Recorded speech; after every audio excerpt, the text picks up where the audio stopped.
With your AM 950 weather, I'm Brett Johnson. Look for partly sunny skies today with a high near 84. Tonight, some scattered thunderstorms with a low around 66. And Wednesday, rain with a high around 83. Transform your home with Woodland Stoves and Fireplaces. Explore their wide range of wood, gas, and electric stoves, and visit their Minneapolis store by July 31st for unbeatable prices. Woodland Stoves and Fireplaces, out of the ordinary products and services since 1977. Portions of the following program may be pre-recorded.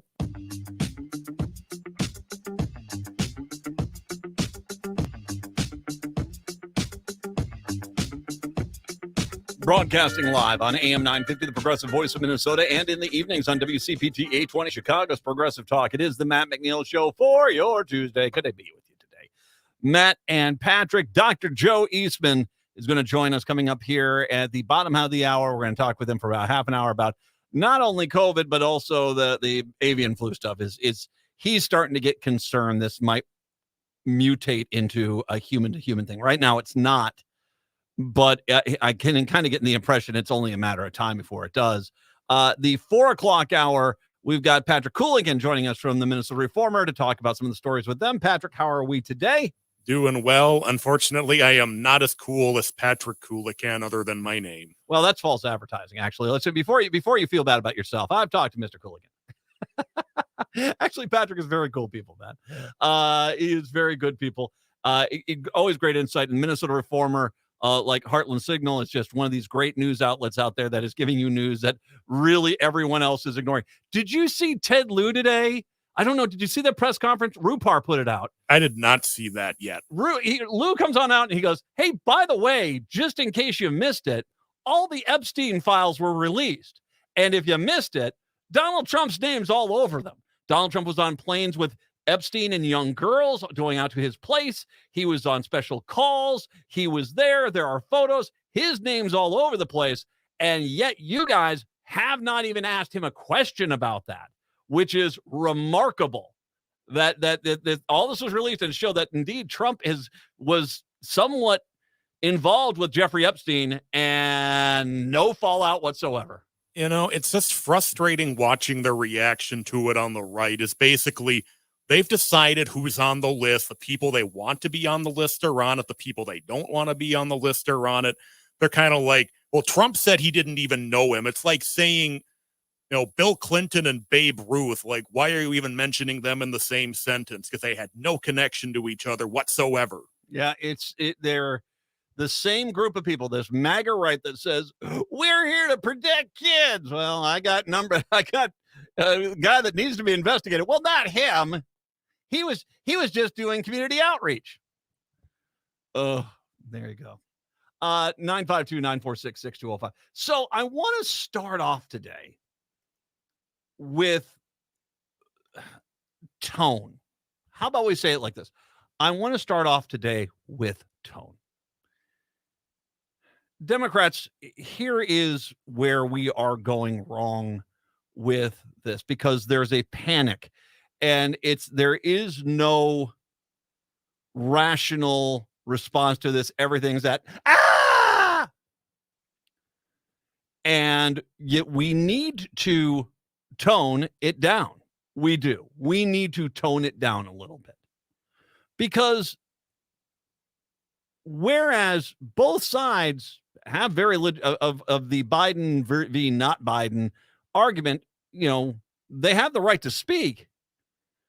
It's the tone which is driving a wedge between the Democrats. And let me start by talking about the you know, to the people who are pro-Biden, like myself. I am very pragmatic here. Once again, yesterday, if you listened to the show yesterday, I took a lot of time to break down why really it's probably only Joe Biden. I mean, Kamala Harris could be the presidential nominee, but there's still a legitimate question on whether or not she would even appear on all 50 state ballots. And with that Supreme Court, and these you know, gerrymandered Republican state Supreme Courts, I do not think that there's any doubt that there at least is one or two states that she wouldn't even be allowed to be on. And to give you an idea of how bad that would be, take the most liberal states like a Vermont or Hawaii, where they generally, you know, it's the Republicans don't even run candidates in those states.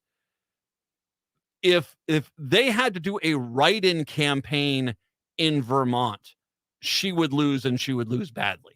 If they had to do a write-in campaign in Hawaii, and these are overwhelmingly Democratic areas, she would lose. Write-in campaigns don't work. You just cannot get the momentum to be able to offset the rest of the ballot. So, yeah, that matters. And especially if it's a state like Nevada or Georgia or something like that, where they need those states, well, that matters. Now, that being said, I also brought up yesterday the money issue, that the fact that unless it's Kamala Harris at the top of the ticket, there is no one else in the Democratic Party. I mean, everyone else in the Democratic Party would start at $0. And that is not, at this point, with 4 months, less than, well, is it 4 months? July to August, September, October to November. Yeah, it's less than 4 months. You can't start at 0. So it can't, this is not me being, arguing against him. I think Gretchen Whitmer is great. I think Governor Walz is great. I think Pete Buttigieg is fantastic. I like Gavin Newsom. I think there are some great guys out there.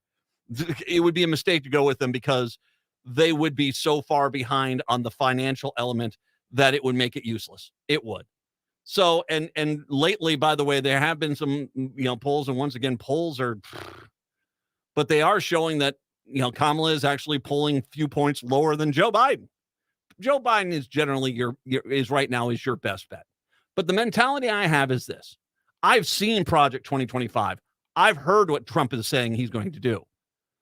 If Joe Biden's the nominee, I'm voting for Joe Biden.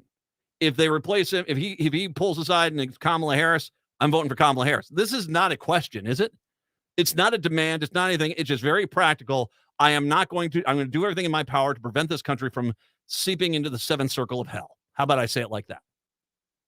Now, if you are pro-Biden like myself, and I'm pro-Biden because he's just the nominee right now, and darn right, I'm voting for him until he's not the nominee. When someone says, oh, no, not Joe Biden, that's their right. When I was, my criticism of Angie Craig was not about her saying what she said. It's about the fact that you're running a campaign and there's going to be fallout for what you said. And you'd better factor that in, which I don't think she had. And so there is nothing wrong, though, with stating your opinion. You're not happy with Joe Biden's age. God bless you. All my best. That's your right to be that way. And if you're pro-Biden and you hear someone who's saying this, make sure you listen to the tone. As long as it's not panicky, just, allow them to have their opinion. And I'll get to the question we're going to ask at the end of it, okay? At the end of this little thing, there's going to be a question we're going to put forward, okay? If you are an anti-Biden person, here is something I want to point out to you. The vast majority of you right now, this is how the conversation goes. The first thing is it's like, I can't believe the Democrats with Joe Biden. He's the worst candidate ever. Ah! That's what you say. That's what you're saying. Now, you can't be surprised that everyone else in the Democratic Party is like looking at you and going, what? You do realize he's the nominee for president right now, right? And if you basically just kind of look at it, because you're setting off a lot of alarm bells. You anti-Biden people are setting off a lot of alarm bells.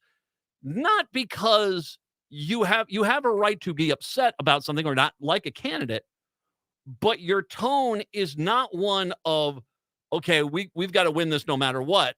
I wish we had a better candidate, but we don't.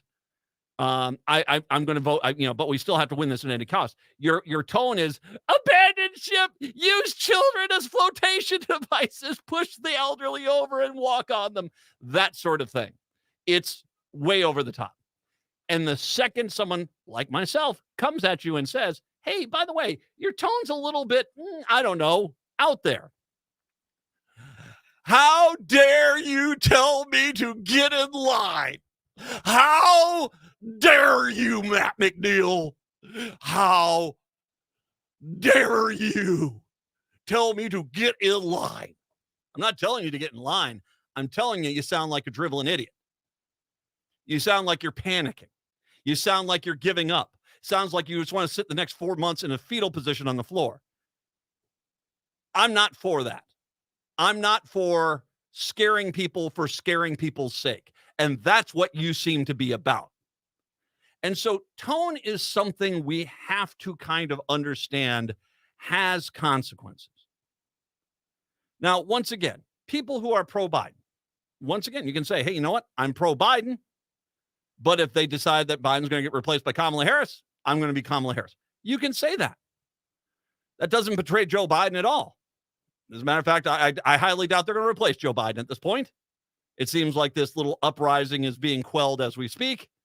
And that's just that. I think the Congressional Black Caucus basically coming out and saying, no, we're with Biden. That was pretty much the end of that. The anti-Biden people, you can say, you know what? I'm just not comfortable with Joe Biden. I was so upset about the debate performance. It's there. I can't say how upset I am that he's the nominee. That is your right. And if you say it like that, guess what? No one really should be upset about how you say it. When you say it, well, guess what? A lot of people are like, what are you saying, man? And just because we hear you screaming at DEFCON 1 and you are like, why are you questioning me? You're telling me I have to get in line. I'm not telling you have to get in line at all. As a matter of fact, this brings me to my point. You have a lot of Republicans out there who are pretending to be the anti-Biden screamers. All right. If you ask them or you get them to a point saying, by the way, you do understand you're going to vote Democrat no matter who, right? Because I can completely get that. It's like Joe Biden's not my first choice. I don't like him. But at the end of the day, I've seen what Project 2025 is about. I've seen what Donald Trump's about. By all means, I am 100% on voting for the Democrats. That's just that. I get that. I can get that. But it is amazing if they all of a sudden says, no, I'm going to sit this election out. There you go. That's it right there. As a matter of fact, there's this guy, and it was bugging me. It's like, where did I see this guy the last time? Why does this guy sound familiar? Because he's putting forward this, I'm not going to vote for Joe Biden, and I'm not going to vote for Donald Trump. I'm sitting this election out. I'm like, it's been a long time since I've seen this. Where is this guy from? And it hit me about 10 minutes before I came on the show. This was one of those guys that was back in 2016 was saying Hillary is no better than Trump. And of course he disappeared for 8 years. And now all of a sudden he's back. And all of a sudden I'm a concerned Democrat. And boy, oh boy, I'm not voting for either. If they're saying I'm not going to vote for either, that is your clue. That is your clue. They're not really a Democrat. Block them and get done with it. Because we're all in this together. I'm voting Democrat no matter who. Take a break. It's Matt McNeil Show. I'm JP Darbogosian, host of The Gaily Show, celebrating LGBTQ culture and entertainment in Minnesota and beyond. Coming to the Southern Theater on July 12th and 13th is Iconoclasm. Iconoclasm is a really inventive cabaret created by songwriter and performer Carlisle Evans Peck. In the show, Carlisle embodies bachelor farmers, coal miner lovers, genderqueer witches, and ancestral drag mothers. The show is ritual and part music theater with a live rock orchestra. The music is balladry and glam rock and drag, and the stories are drawn from family lore and oral histories. If you haven't yet seen Carlisle Evans Peck perform, they are known for their luscious, genre-fluid music and magnetic music ensembles. They merge queer ancestry with musical storytelling and are essentially a queer bard in the 21st century. Joining Carlisle on stage are, just to name a few, Willow Waters on bass, Peter Morrow on electric guitar, Toby Ramaswamy on drums, and Sarah Larson on vocals. For tickets, head to southerntheater.org. July 12th and 13th, show starts at 7 p.m. Coming up Saturday at 2 p.m. on This Queer Book Saved My Life, my guest will be Rachel Cady. We'll be talking about the book that saved her life, Whipping Girl by Julia Serrano. And Julia joins us for the conversation.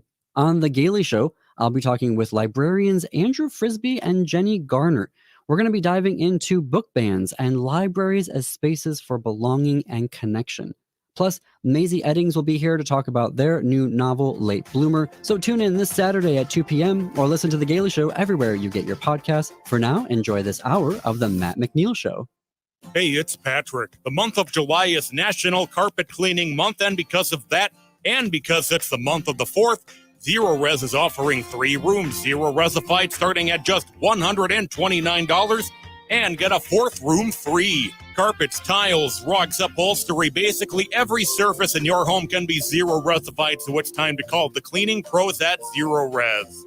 Might be wrapping up from graduation season or getting ready to host those summer barbecues, so make sure the inside of your house is Zero Res clean.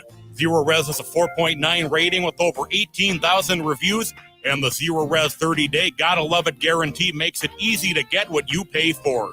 Schedule your appointment today at ZeroResMinnesota.com or call 952-ZERO-RES and ask for the AM 950 special. Again, this month, that's 3 rooms Zero Resified starting at just $129 and get a 4th room free. Backward or forward spells the same. Zero Res.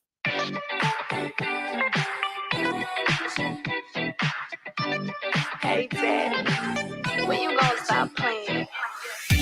It's the Matt McNeil Show here on your Tuesday, 952-946-6205, 952-946-6205. So it is important here, and I think Slate has this out here. I mean, Project 2025, if you haven't been paying attention, is basically his totalitarian authoritarian manifesto. This is the Republicans. Okay. Republicans realized somewhere around after Reagan's first term that the generations that were coming in after them, Generation X, the Millennials, and Generation Z, generally could not stand the Republicans. Sure, you have, I mean, it's not an absolute. You don't paint with the wide brush, but they don't do that well in those groups. The groups that basically kept them in power particularly ended at the baby boomers, and that is and that is how they've been able to ride power. So since the second term of Reagan, they have embraced a policy of limiting how people vote, gerrymandering districts, voter roll purges, basically limiting time, access to vote, kind of making it harder to vote in many cases, having a legal ID. This is a case. They've done this because by restricting people's rights to vote, they have been able, as a minority ideal, to stay somewhat relative and at times in the majority. So yeah, it's pretty bad. I mean, it's been pretty bad, but they've gotten to the point where they can't hold it back anymore.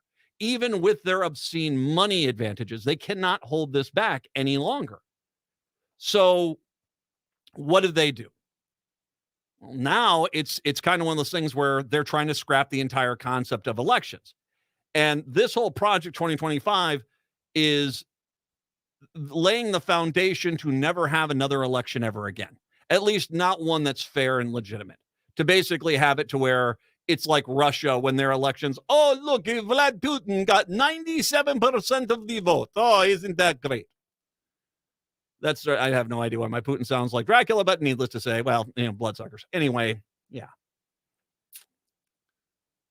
Trump, since Project 2025 has become more visible, has frantically tried to deny any involvement of it. Project 2025 had been conceived, staffed, and endorsed by a plethora of Trump insiders, including some of the former president's most senior and influential advisors, notably John McEntee, the powerful figure in the Trump administration as the director of the White House Presidential Personnel Office, is a senior advisor in the effort and has helped spearhead its list of potential Trump administrator staff, a list of potential Trump administration staffers. Stephen Miller, a Trump aide, one of the most powerful architects of Project 2025, Axios has reported. The list of Trump-approved figures who have played a role in Project 2025 does not stop there.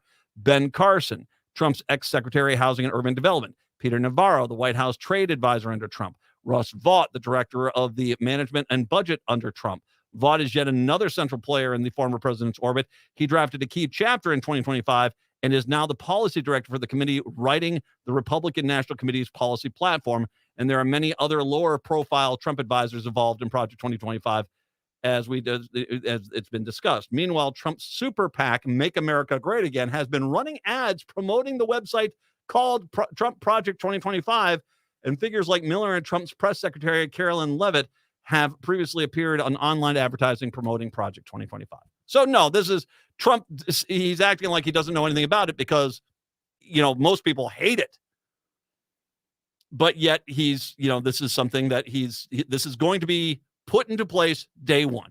He gets into office. This is what's going to be put into place. Project 2025. This is their plan to basically forego elections because they can't win them anymore and become a totalitarian government with which they say goes. And they're keeping religions on board with this by promising the Christian faiths, I should say that, the Christian faiths of deportation of Muslims and forced religious indoctrination in schools. So there you go. I want to talk about I'm going to take some time over the next few weeks to actually talk about specific elements of Project 2025 and make you sure you understand the unbelievable changes that will happen to this country and the crimes against humanity that will happen in this country if this comes to fruition.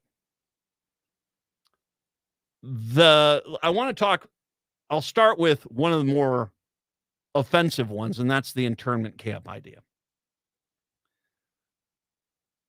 They want to, this goes beyond just, basically deporting undocumented workers.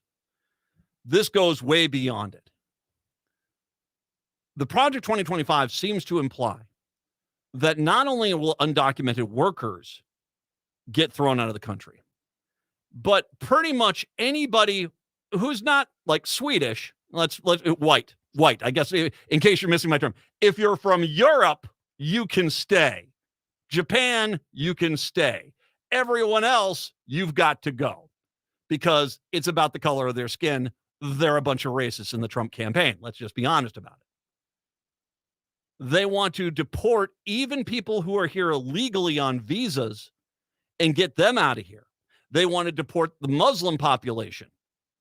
And they want to end this. One of the tent poles of Project 2025 as well is the end of birthright citizenship. So if someone is born in the United States, they are a U.S. citizen. That basically they want to say, no, you're not.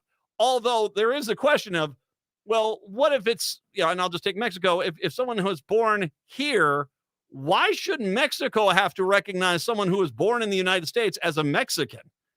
Because if they were born in Mexico, that makes sense. There's this mentality of we can just force this onto other countries. But if you're going to do what these guys, they're talking about millions and millions of people. The impact to this will be unbelievable. You're going to have people who have been American citizens who have never known any other country but the United States getting deported to a country they've never been to and being told you're now a member of that country. You're going to have the ag sector. I don't even know what they're going to do because the ugly secret of America is the ag sector is built on undocumented workers. And they're all going to be going away. There's an economic impact to this, but there's a humanitarian impact that they're going to basically throw out millions of people out of the United States. And that's terrifying. And everybody who is listening right now should be terrified about where this is going to go. Once again, I'm going to say this.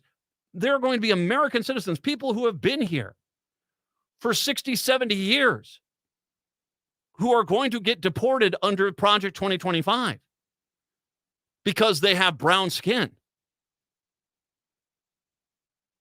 It's insanity. It's insanity. And once again, as long as you're Swedish or French or German, you can stay. That's just reminding everybody of the good old country, Matt. No, this is solely about persecuting minorities and the Muslim population and anyone who doesn't fit their mold. That's some Nazi crap right there. That is Nazi crap. And that's a tentpole of Project 2025. Dr. Joe, when we come back, it's the Matt McNeil Show.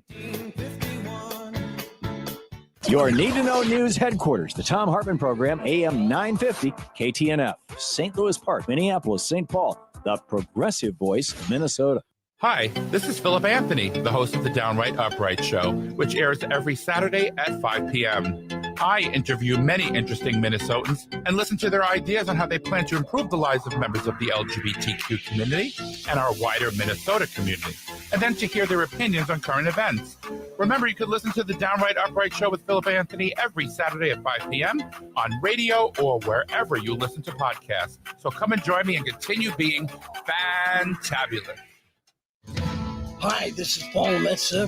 Honored to tell you I've been broadcasting my Wall of Power radio hour show on AM 950 for over 9 years. We have had musicians that have played with Bob Dylan and Prince, local musicians, authors, comedians, CIA agents.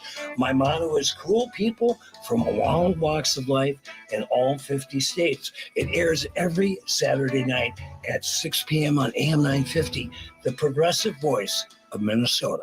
Hi, this is Angela Warner for Warner Stellian Appliance. Do you have a dishwasher that doesn't really wash your dishes, so you have to? Or a refrigerator that kind of keeps your milk cold and you've just been waiting for that right time to buy? Well, right now, Warner Stellian has the lowest prices of the season with exclusive savings like free dishwasher installation on brands like Bosch and an instant bonus for each additional appliance you buy for up to $1,000. See what I mean at warnerstellian.com. This is AM 950, the progressive voice of Minnesota. Hi, this is Ken Hageland, host of Living Healthy and Aging Well, inviting you to listen to our live show airing every Saturday from noon to 1, where we talk about your health and your life and provide insights you need to know to live and age well. Each week, we talk with guests who provide answers to important questions regarding healthcare, elder care, end-of-life care, and self-care for caregivers, and help you and your loved ones plan for the future and enjoy your highest quality of life today. Please join us every Saturday from noon to 1 on AM 950 for Living Healthy and Aging Well. Turn to Auto Technical with your vehicle donation. Even though Auto Technical is a small nonprofit, we have helped more families with transportation than any organization in Minnesota. Since '94, we have reconditioned donated vehicles so they have a higher tax benefit. Call Richard at 612-919-5526, 612-919-5526, or autotech.org. With your AM 950 weather, I'm Brett Johnson. Look for partly sunny skies today with a high near 84. Tonight, some scattered thunderstorms with a low around 66. And Wednesday, rain with a high around 83. Discover perfection at Maverick's Real Roast Beef in Roseville. From Philly cheesesteak to crispy chicken, every bite is exceptional. Add freshly cut fries or rings for a winning combo. Visit mavericksbeef.com or find them off Lexington and Roseville. Unforgettable sandwiches. That's Maverick's Real Roast Beef. Spike heels and skin tight jeans. I've got a fistful of love that's coming your way, baby. Spike heels and skin tight jeans. I've got a fistful of love that's coming your way, baby. Spike heels and skin tight jeans. I've got a fistful of love. Broadcasting in the evenings on WCPT 820 Chicago's Progressive Talk, and in the afternoons on AM 950, the Progressive Voice of Minnesota. It's the Matt McNeil Show on your Tuesday. Dr. Joe Eastman is our resident expert in communicable diseases, viruses, COVID, all of the above. The World Health, it's the World Health Organization, right? Network. All right. World Health Network. There's two of them. There's a lot of people working on this. The World Health Network, Dr. Joe's been working with them. He's worked with many different organizations, real smart people. Needless to say, I have him on because he's far smarter than anyone I know on this.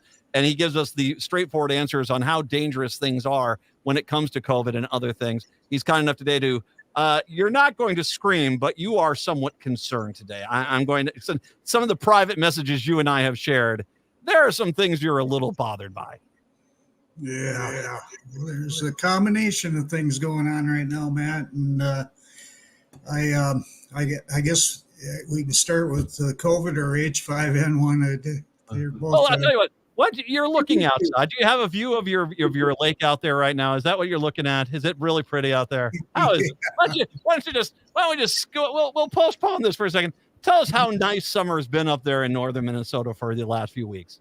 It's like you couldn't set a thermostat better up here. It's absolutely incredible. 75 every day and no humidity. Have you caught any fish? Have you been catching fish? Yeah, of course. Although it's had that tendency for the afternoon, late afternoon thunderstorms that has interrupted me the last couple of days. But well, that takes you to shore, get your fish clean, and then basically you cook them up, and then by the time you're all done, back out you go. Exactly. It's still, at least the walleyes are starting to bite here. So I got sick of catching northern pike all the time. Well, I don't mind northerns. Just dealing with the Y bones are kind of a pain in the tuck, that's for sure. Oh, definitely. We're all trained at an early age how to get rid of them things, though. So, as everyone right now, kind of thinking of that fun summertime thing. All right, let's take a sharp left here, and let's start with COVID. I know here's how I know COVID is worse, and I think much worse than a lot of people are talking about, is because I am starting to see a lot more masks again. Not everywhere, not like it was at the height of this stuff, but everywhere I go, grocery stores, Target, stuff like that, I'm seeing people wearing masks now again. Yeah, it's encouraging to see that increase a little bit, but I think it also alludes to the public perception of what's going on. All of a sudden, your friends are getting sick, and we've blown this idea that COVID is a seasonal virus right out of the water, because we're experiencing record levels in our wastewater analysis all across the globe right now. It doesn't matter which hemisphere you're in. It's really, in fact, I'll put it this way. Compared to the very first wave we ever had when we had the refrigerator trucks and all that, we are sitting roughly, as our summertime baseline right now, we're sitting at about twice that level of infections. We're up to about 650,000 per day. Across the United States. In the United States alone, 650,000 per day across the United States. That's right. And you can imagine about 10% of those people are going to have long COVID outcomes, which are going to be not fun for them. And it's serious. And we just keep letting this thing go like it is. The current dominant strain, the KP3 3.1.1 is it's called the fluke subvariant. Came off the flirt, which we just had with our January here, and it's even more transmissible than JN1 was, which is absolutely frightening, just because of one little mutation on the spike. So KP 3.1.1, that's the one you're talking about. Is that the one that's going worldwide? Is it pretty much the same strain worldwide that's taxing us right now? Yeah, it's mainly KP 3.1.1, but if I go to other countries, it's up there in the mix. It's relatively new within the United States, so the CDC is only classifying KP.3, which includes all these other guys, but we're not exactly sure of the levels. LB1 was the one that kind of bridged the gap between JN1 and this one, and that hit the West Coast just recently, really hard. California was experiencing record wastewater levels that they'd never seen before. And I keep looking at other countries, and it's the same darn thing everywhere I look. There's very few that are trending downward.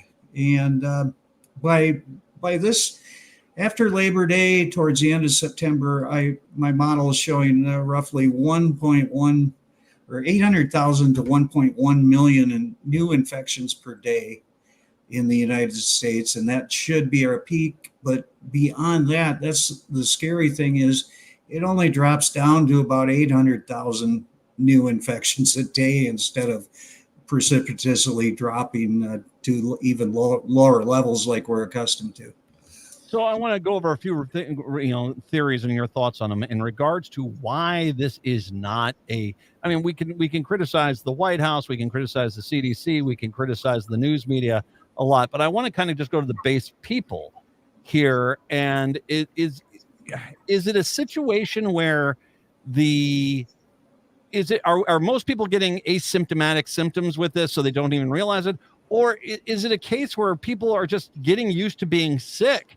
And they just don't, it's like, oh yeah, I've got a little sniffle. I'm not really worried about it.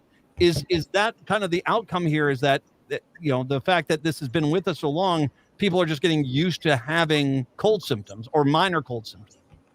Yeah, it's partially a combination of both, but in the most recent estimates, I would put the asymptomatic rate up around 60%. Generally, most of us agree it's between 40 and 60%. So that is a real big problem. And that's how viruses evolve, man. They figure this stuff out. They can't kill us off. They got to keep replicating somehow, and this is their way. And I don't know if you've read yesterday's newsletter, but I really got to get this point across to people. This is not a respiratory virus like the influenza. This thing is a whole body virus. And there's even been recent publications 2 years after your infection, you still got that stuff in your intestines. It affects every organ in your body, nothing spared. And the long-term consequences of this repeated infections, the chances of you getting long COVID just keeps ramping up every time you get infected. So we can't sustain this. This is not workable. What is do you know what the vaccination rate is for the latest vaccinations that have been out? Because that's one of the things that seems to have fallen right off the cliff. Yeah, it's I'll put a little political spin as we enter election season on it. It's roughly 20% for the blue states and about 10% for the red states. Wow. So overall 15%, which is just woeful. People have no clue. It's at least going to keep you from having a bad outcome more often than not. And I think that's a key thing.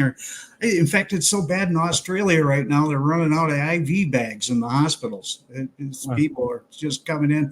The children's rate in that country right now, it's their winter season down there. It's astronomical. It just breaks my heart to see what's going on down there. Yeah. Do we all get T-shirts that say, "Yeah, it's a pandemic, but jump on in. It's all the pandemic is fine." I mean, we get T-shirts because it really is kind of scary when you say 650,000 people per day. What's our current death rate per day? Do you know off the top? No, the death rate has dropped below 1%. If you compare the influenza deaths to the COVID deaths to date since January, the COVID deaths are about 2.5 times what the influenza deaths are. But of course, you clear the influenza out of your body, you don't clear COVID out that easy. It's going to stay in there, and it's very individual. Depends on your health status, and it doesn't care about age anymore either. It's a full-on assault on the human race. So you're saying just what you just said there. There are kids right now, young kids, say 6, 7 years old, that are getting the COVID virus. They might be asymptomatic, but that virus is going to stay with them. How long? Is it forever? Yes, it very well could be. In fact, the neurological damage, if you look at the brain scans, it's absolutely frightening what this thing does to all our brains, no matter how old you are. You can age your brain, 10 to 20 years just from a single infection. That's really frightening to me. And we're going to send our kids right back to school with no big precautions in place for them. And it breaks my heart. They're going to hate us in about 20 years, I think. Well, So- I mean, there's going to be a lot of parents who are going to be trying to explain to their kids that have been sick chronically for 20 years that, oh yeah, but I wanted chicken wings at a sports bar, and that I don't know if that's necessarily going to be a result that's going to make them happy. Where are we at with the vaccines? Are there new ones coming out soon that people should go out and hey, getting this is not the worst idea? Yeah, there's a couple developments. In fact, the egg-based, protein-based vaccine made by Novavax, they are actually updating their the variant that it's based on, and that should be out. They said in August. I'm not sure yet, but the new booster is coming this fall. There was such an outcry from scientists and stuff that I believe they're going to use the KP subvariants as their basis for the spike protein to go after in our boosters that we'll get in September. Probably they're trying to ramp it up at this time. So if you can, I mean, it's all an individual thing. If you want to wait for the newest one or get the most anything available right now, it's an individual choice. So well, I think we need to kind of almost look at it going back to bare bones basics and okay, here's the deal. You're going to get a flu shot. Most of us get a flu shot. When you go in and get your flu shot, get your COVID shot, get the latest one, and just plan on doing that at least when we can get some level of wall built of fortitude. If we can at least encourage enough people to get the COVID shot with the flu shot, at least we get through September, October, November, December, we might be able to build up some level of resistance. Yeah, well, the other thing that's extremely frightening about the new KP subvariants is their immune escape is like, I didn't see your previous infection. I'm going to infect you anyways. That's kind of how they roll right now. And they're going to look at the booster the same way. But like I say, it's going to help you have a better outcome if you, God forbid, you do get infected. One other thing you should know, we've gotten dengue fever reported in Minnesota. I think it's 12 cases so far this year. A new one was reported today. Where is it all over the state or in the cities? Where? It was 12 different counties, and these people had traveled. Okay. They brought it back with them, and supposedly there's been no localized transmission of it. But the thing that people need to realize is COVID. It's an antibody depressant. It shoves the levels down, so things like dengue fever have a easier way to get into you, and they kind of work together in that way. Great. What countries is that coming from? Just want to plan accordingly for vacation time. Yeah, tropics used to be, but because of climate change, we got it in Florida, Texas. Oh, well, good. Let's put some ice cream on that Sunday, huh? A little whipped cream for us, Dr. Joe. We're going to go on back in the ever terrifying topic of avian flu. We got to talk about that because that one's going to have a decent chance of being able to jump human to human before too much longer. Dr. Joe East's been kind enough to join us. It is the Matt McNeil Show here on your Tuesday. The place where I was born in. The Powderhorn Art Fair is celebrating 33 years of community and local art on the weekend of August 3rd and 4th. This year's event will be the biggest yet with a record number of artists and vendors. Over 190 local and regional artists will exhibit their work, offering diverse art from clay and digital art to jewelry and woodwork. Floral and garden vendors will bring extravagant bouquets and blooming artistry to the park. And the Powderhorn Art Fair will highlight local businesses, arts nonprofits, and eco-conscious upcycle artists. Whether you're an art enthusiast or a casual buyer, there's something for everyone. Plus, enjoy sweet and savory treats from more than 20 food trucks. There's the kid-friendly family zone, packed with creative activities. And don't miss the on-site DJ providing vibrant sounds throughout the weekend. The Powderhorn Art Fair is free to the public with proceeds supporting PPNA community initiatives. Make plans to head to the Powderhorn Art Fair on Saturday and Sunday, August 3rd and 4th from 10 to 5 at Powderhorn Park in Minneapolis. More at powderhornartfair.com. You want a fast way to save some money? It's easy with Rudy Luther Toyota. Start with the Luther Advantage Card. With every new and used vehicle purchase, you'll get 3 years of 10 cents off per gallon of gas at holiday station stores, as well as $6 off the Works car washes. That's a lot of savings, especially when you tag that with the incredibly fuel-efficient Toyota hybrid models. Buying at Rudy Luther Toyota makes you a smart shopper. Find out all the details about the Luther Advantage Card, including all the ways you can save by visiting Rudy Luther Toyota, the southeast corner of 394 and 159 in Golden Valley.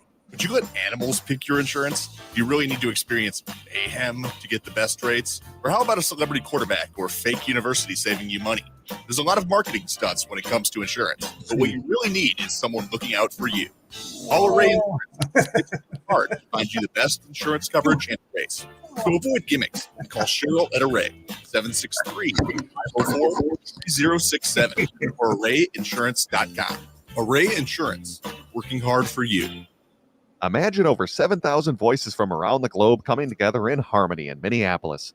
This summer, Gala Choruses Festival 2024 comes to Minnesota. It's the world's largest LGBTQ plus singing event. From July 10th through 14th, Minneapolis will be transformed into a vibrant city of song. Join 122 choruses from places as far as China, Estonia, Finland, Ukraine, and Taiwan for 5 unforgettable days of wall-to-wall concerts, workshops, and social events at world-class venues like Orchestra Hall, the Minneapolis Convention Center, and Central Lutheran Church. One standout event not to miss is the free Choral Carnival on Friday, July 12th. Experience excitement as downtown Minneapolis comes alive with 45 to 60-minute rotating performances. Feel the energy in person by purchasing tickets at galacourses.org. Or stream every performance live and on demand at galacourses.org. Celebrate love, diversity, and the power of music at Gala Choruses Festival 2024, where every voice matters. July 10th through 14th in downtown Minneapolis.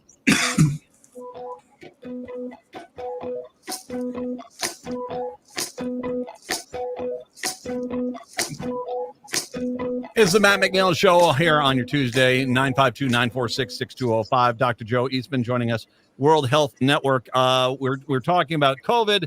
The avian flu, 5th case showed up over the 4th of July weekend in Colorado. Once again, went from birds into mammals. It's in mammals, including the cattle supply. It's in the poultry supply of this country. We've got strains of it showing up in American milk supply, probably in the egg supply. And now it's jumping from the cows, particularly, it sounds like it's all from cows, to the workers in these dairy, in cow production facilities and dairy facilities, that they are the ones that are getting it. But it's still, as of right now, it's still going animal to human, right? As far as we know, yes. A new study just came out, and this was absolutely fascinating. It's very important. There is the receptor binding sites that the virus uses, and in the birds, they're all linked to sialic acid, which are basic sugars and things like that. The thing was just fascinating about this, fascinating to a nerd like me, I guess, was the fact that with the new mutations that it's went through, it's finding a site in the upper respiratory tract of humans that is very prevalent. We all got a lot of these sites. They're called alpha 2,6 linked sites, whereas just the avian flu is the alpha 2,3 linked site. So that's different sites. So what this does is it opens up a whole new pathway into humans in terms of infecting us and reproducing within us. So this is it's making baby steps towards human to human transmission, and it is airborne transmitted between ferrets, for example, which we often use to study viruses and their effects on the whole organism. So. A while back, you had said for this to jump to a point where it was going to go to humans and it was going to go to human contact, it was about 5 steps it would have to go through. This thing you described about the acids and how it's found a new place to come in humans, is that a full step, or is that like a half a step within one of the steps? What? It's a partial, exactly. Partial step. Okay. Yeah, but we have surmised it might have made the first step. In fact, today the USDA office finally released all the sequences dating back to, I believe, December. All of us scientists have been crying for so darn long, and they finally get them out today. And we have no idea how many people have really been infected. They were watching a bunch of people, but it's all under kind of an opaque layer that, you need to be transparent or people aren't going to trust you. That's the way I look. And they haven't really been, there has been zero in the way of mass testing, correct? Right. The CDC did give Pfizer the go-ahead to start producing the vaccine. And if I may, I will point out why that could be very important. I have added H5N1 to my model, and if it jumps human to human, I do these simulations, and I'm using extremely conservative estimates of how transmissible it is. Okay, and when it makes that jump, it will be a novel virus, just like SARS-CoV-2. Never seen before by the human race. And what's that imply to you? We have no resistance at all. And so anyways, I put this thing in my model and I've run a bunch of simulations. And within 1 month, just starting with 10 infections, it grows to between 18 and 43 million, depending on how I set these little parameters. 18 to 43 million. The doctor at CIDRAP here at the University of Minnesota, his name's escaping me right at the moment, but he put a conservative estimate of 10% on the death rate. I'm leaning more towards like something around 5, but it's a kind of guesswork. So do the math. 10% times 18 million or 43 million. We've had about 1.2 million deaths from COVID, or 1.3, somewhere around there, since it started. So this could be within a month. We should say within a month of this going to becoming a human-to-human virus. Correct. Yes. Correct. It's that alarming. You said the vaccine. Is that vaccine going to be readily available to most people? It's still under development right now, but they're planning on ramping up. And the good thing is the flu vaccines are already ready; they're already made, and so we do have extra producing capacity to make other vaccines moving forward.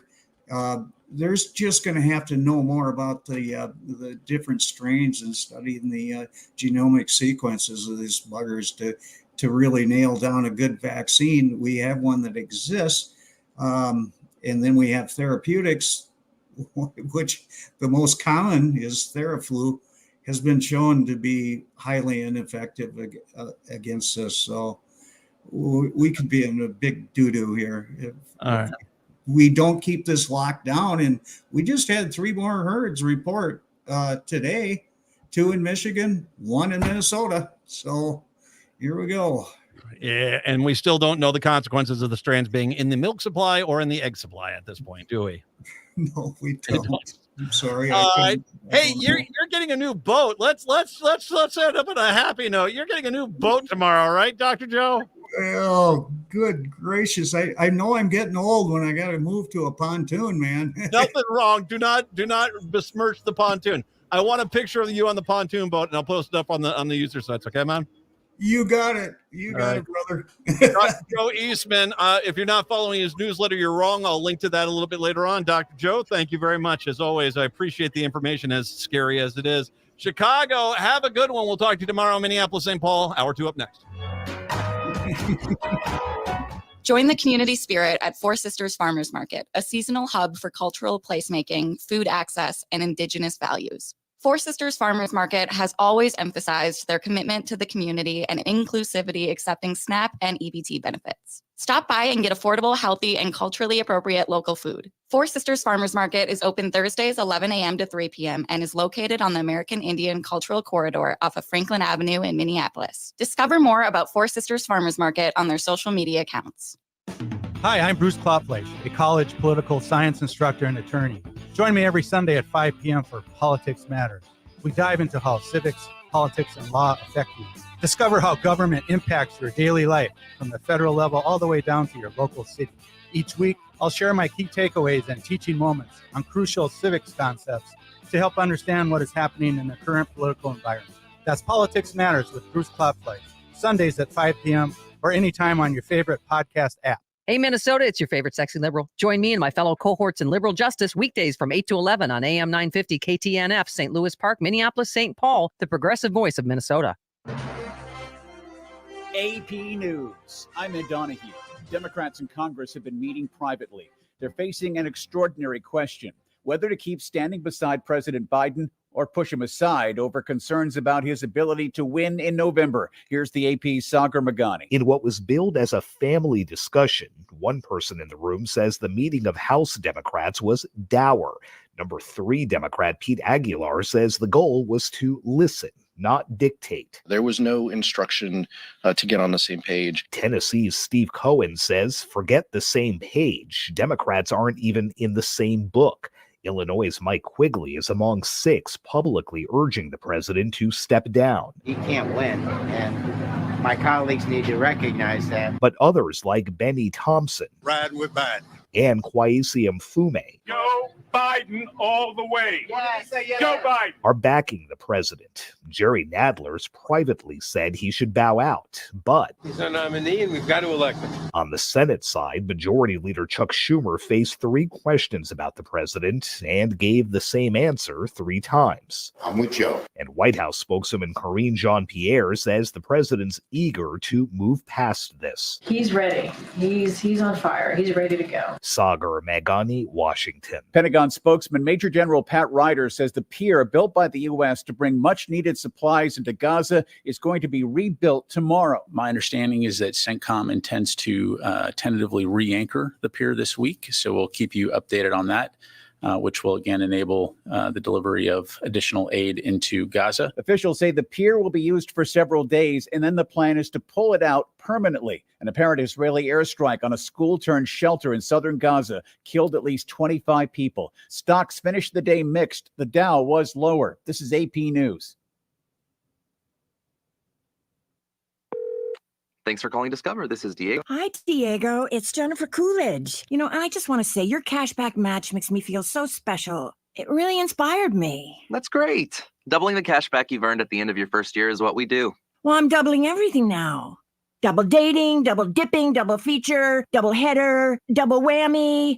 Basically double or nothing. You earn, we match. Discover Cashback Match. See terms at discover.com/creditcard.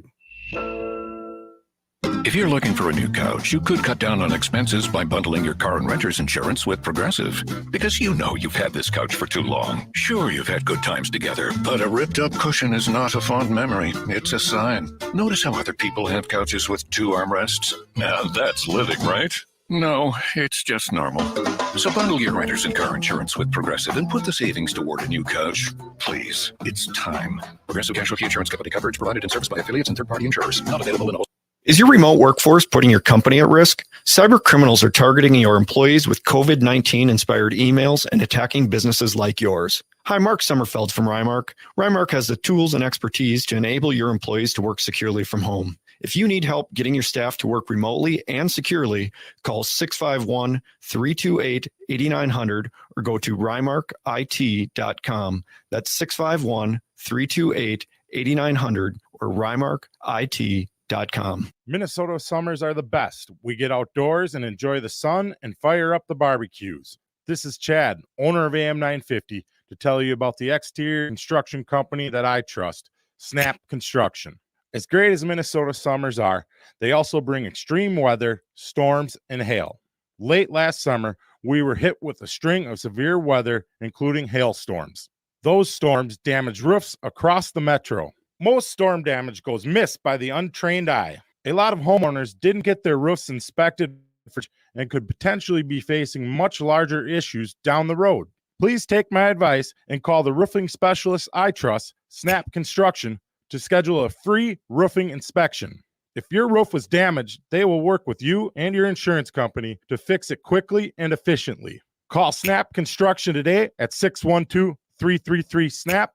That's 612-333-SNAP, or visit snapconstruction.com. With your AM 950 weather, I'm Brett Johnson. Look for partly sunny skies today with a high near 84. Tonight, some scattered thunderstorms with a low around 66. And Wednesday, rain with a high around 83. Transform your home with Woodland Stoves and Fireplaces. Explore their wide range of wood, gas, and electric stoves, and visit their Minneapolis store by July 31st for unbeatable prices. Woodland Stoves and Fireplaces, out of the ordinary products and services since 1977. Portions of the following program may be pre-recorded. Hour number 2 of the show here on your Tuesday. Matt and Patrick and Brett Johnson joining us in studio here today. Hi, Brett. How are we today? Hey, doing good. How about you? I'm okay. I've gone through. We have just been released to us the brand new list of foods at the Minnesota State Fair. And Patrick, by all means, feel free. Have you seen the list, Patrick, as well? I have one comment about a particular item. I'll let you go first. We'll let you take the stage. Well, this is the one I'm sure that everybody is wondering about. I know it. The deep fried ranch dressing. Okay. I'm looking at a picture of it right now. It's okay. What all we're talking about is ranch dressing in like a deep fried shell. So you eat it and it's going to be hot ranch dressing. There's nothing in there but ranch dressing. I said this to Jason DeRuscio, of course, writes for Minnesota Monthly, is on another radio station. He and I were going back and forth, and he's like, "Oh, are you a healthy eater?" I said, "No, I'm like a wild boar, a freaking trash eat, man. I go out there, I love this soup. This is outrageous for outrageous sake. You know what I mean? It's just it doesn't seem to have any merit. It's deep fried ranch, and it's stuff like this that gives states like Minnesota a bad rep. I'm sorry. I'm not a big fan of this. Yeah, that's one of those things where you just needed to say, I had the experience of eating this when there's nothing there. I'm not going to go for it. There's Hmong Union Kitchen out there, which is actually one of the best restaurants in this freaking city when it's open during the state fair. And that gets drowned out because every news thing is, did you see that there's deep fried ranch sauce out there? Oh my God. Like we're all just, 900 pounds putting them down like Pez. God. How many, I mean, that's serious, by the way, and this is one of them. Deep fried ranch dressing is at Lulu's Public House. I think that's the place up by the market up in the kind of, I think it's up by there. What is the ratio of people just heave-hoeing after one of these things? I mean, there's going to be some people.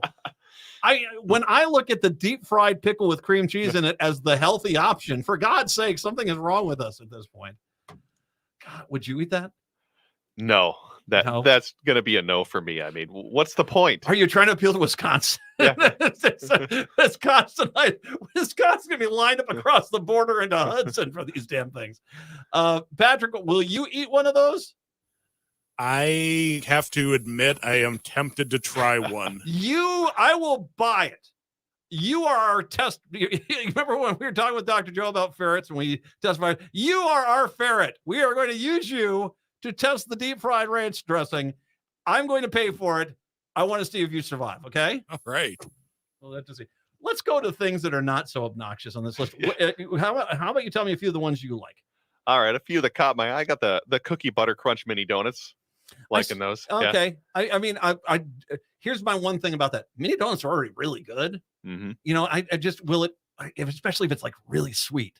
When you go into the grandstand and they got that unicorn thing that they do there, I'm like, I don't want to eat that just because I can already tell it's like, I can feel the sweetness in my teeth, that would be my one concern about that. I would still go for them though. Okay. When I went through my list, this is pretty much about as unhealthy as you can get on many of these. Like, I mean, I have the PB bacon cakes on there. You're not getting a lot of nutritional value. The PB bacon cakes. Where was that one? You got to find that on there. I'm gonna. Yeah, no, I'll find it here. You keep. What's another one you have on your list? I have the Wrangler waffle burger because that caught my eye since they are going to be using the actual patty melt sauce from the Texas-based Whataburger restaurant. So, Okay. So that has my attention. So I'm probably hit that one up as well when I go. Yeah. Definitely going to need to be doing some cardio that day. Yeah. No kidding. Yeah. Okay. I've got to find the. All right. So the one. Okay. I see the PB bacon cake. Yeah. Here we go. Thick cut bacon dipped in pancake batter, grilled and topped with peanut butter, whipped cream, grape jelly, and banana chips. All right. What? No. Okay. I'll let you be the guinea pig on that one. I will be the guinea pig on that one. Yes. One new food I'm excited about. The one new food is the Egyptian food. I like Egyptian food. And if it's like Egyptian street food, oh man, I am all over that. And so that's going to be, and let me find what the name of the place is going to be. It's Kasharina Egyptian cuisine. I'm looking forward to that. Here are the three that I liked. The top one, Hamlin Church Dining Hall, the Swedish soda sliders, soda S-O-T-A, soda sliders. Oh, I had those on my list too. Yeah, those. Yeah, yeah. Cranberry wild rice meatballs formed in patties, paired with the dill Havarti cheese and red relish of beets, red onions, red peppers, lingonberries, and cranberries on a bun. That looks pretty darn tasty, man. Number two, another one on my list where, pardon me, as I'm scrolling through my briefs here. Oh, this seems to be more freaking controversial than I think it was going to be. I'm looking forward to the ham and pickle roll on a potato skin. I'm not eating your deep fried bacon peanut butter monstrosity. I'm having healthy food with a ham and pickle roll on a potato skin. There is at some point a vegetable in there, I think. That's Route 66 Roadhouse Kitchen. I'm sorry, I think that will be really good. I do. I think it's going to be better than the pickle pizza. Because the pickle pizza. Remember pickle pizza a few years ago? That place up was over by the. It's not ringing a bell for the me. education I must have building. gone that year. Yeah. No, it's out there still, and there's a line for it. Here's the deal. I don't mind it because this was part of that whole big pickle push they had a few years ago. The pickle uprising at the state fair. Here's my problem with it. If you're going to put it out there, at least have a decent pizza. And the pizza itself was really subpar, I thought. And so it didn't. I wasn't a really big fan of that one. But no, I'm sorry. Three fried potato skins filled with a blend of sour cream, cream cheese, chopped pickles, and ham, topped with potato crunch crumbles. Gluten friendly. Oh, see, we're getting Health maybe a food. little better with this. Yeah. All right. Here's actually another one too. I like that Union Moon Kitchen, which, like I said, for a few days, it's one of the best restaurants in town is out there. And if you're not in line by 10 a.m., pack a lunch yourself for that. Purple sticky rice, grilled purple sticky rice. Purple sticky rice, which is delicious, grilled over an open flame until crunchy, then topped with a choice of shredded mung beef jerky or pickled mushrooms, garnished with fresh herbs, and finished with Union Mung. This was Union Mung Kitchen's crunchy chili aioli. It's gluten-free, vegetarian option available out there. Reminder to yourself, if you go to Mung Union Kitchen and you want hot sauce, that is the real freaking deal. Do not think you can just, this is going to be Minnesota spicy. That is, you better have a drink ready to go. And the fact that they're by the Leinenkugel, I think it's a pretty smart move on. But are you speaking from firsthand experience of making this mistake? I love Asian spice, and I like hot. Wow, I remember that sausage they have over there. That was like, okay, okay, we're going. This is we're going to town here, aren't we? So, there's more than a few here that I'm looking at it. There's, some of them just look a little kind of pedestrian. Dill pickle tots. I would go for those. Back when are we back to the they're not the most exciting ones, but they still sound good to me. Okay, here's one that might tear us apart. Chili mango whip. Mango dole soft serve. Okay, that's not bad. In a cup chopped with chamoy and tajin, garnished with tamarind candy straw. Okay. Well, the bacon sour cream and onion hummus topped with beef, bacon, sumac tater tots, caramelized onion scallions, French onion cream frioche, black cumin seeds and chili chive oil, served with pita puffs, dusted in with okay, I gotta dusted with something here, dusted with sour cream and onion powder. That sounds pretty good. That sounds busy as well. Yes. Yeah, it is. I mean, I'm surprised they're going to be able to get that one out there. 3 piggy pals on a stick, 3 smoked sausage slices. Pass.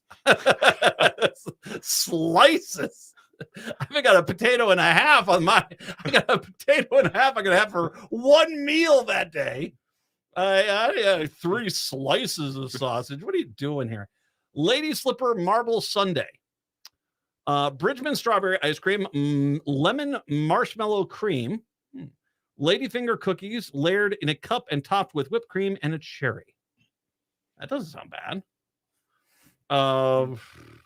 It's okay. I'm gonna Nick's tamal and wild rice bowl with wasabi and bison meatballs and sweet potato dumplings. The rise of Native American cuisine, I think, is one of the best things that's ever happened to this state. I think that's fantastic. I bet that one's going to be busy. Savory eclairs. No, I don't know if I want that one. The Swedish ice cream sundae. Vanilla ice cream covered in lingonberry jam, sprinkled with Swedish ginger cookie crumble and garnished with a ginger cookie heart. Okay. That doesn't. I imagine the heart is a theme here. It wouldn't be number 1 on my dessert list, but it sounds decent though. Okay, here's one: a double smoked slab bacon tossed with RC's red barbecue sauce and topped with hot honey and chili crunch, served over a bed of white rice and garnished with green onions. This is RC's barbecue, so it's almost like an Asian version of the barbecue. Well, there's some green onion, so it's healthy now. Okay, here's. I'm going to give you another one that I'm not. The Walking Shepherd's Pie. O'Gara's is going to do the Walking Shepherd's Pie. They try that. They've got a few places over in the animal area that kind of do that, either the Scotch egg or a pasty or something like that. I don't know, man. I'm not. I mean, it looks like a pasty. I'm not against a pasty, but I don't want my heart broken again, man. Not on the pasties, no. Not to go for that. Don't be playing with my heart pasties. I know it doesn't look all that exciting, but I think the turkey Cristo caught my eye as well. Minnesota made Texas toast. Really? Okay. Can we just call it Minnesota toast at this point? From Panda Gold Bakery, sliced Ferndale Market turkey, Cannon Bells, white cheddar cheese, apple butter made from locally sourced Westcott orchard apples, and house-made something or other. House-made spicy brown mustard mayo dusted with powdered sugar, white cheddar Cristo vegetarian option as well. Okay, the Monte Cristo. You know, you've ever had the Monte Cristo, which is a ham and sandwich, only deep fried with powder and It's not healthy. Of course. I don't know. This sounds good though. I would go for this. I'm not gonna. I won't kick it out of bed. How about I say it like that? Halfway for the name too. The Minnesota made Texas toast. I'll make sweet love to that sandwich. I just gotta say, this is the most excited I've been about a new foods list for a while. For a number of years, I've just been like, everything. Maybe I'll try this one thing, or just scroll through. But this year, there were a whole bunch of things that I go, wow, I want to get my hands on that. The waffle burger does look pretty tasty. Yeah, I mean, it's now once again we're getting the pretty pictures of them now. I mean, not the as a 16-year-old throws it at me at a stand, but still. All right, I'll do ham and pickle roll. You do the deep fried ranch dressing, Patrick, and then which one are you going to do? The monstrosity, as you call it. I got to get the name again too. What did I have?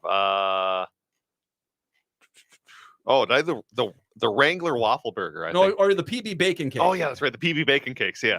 Okay.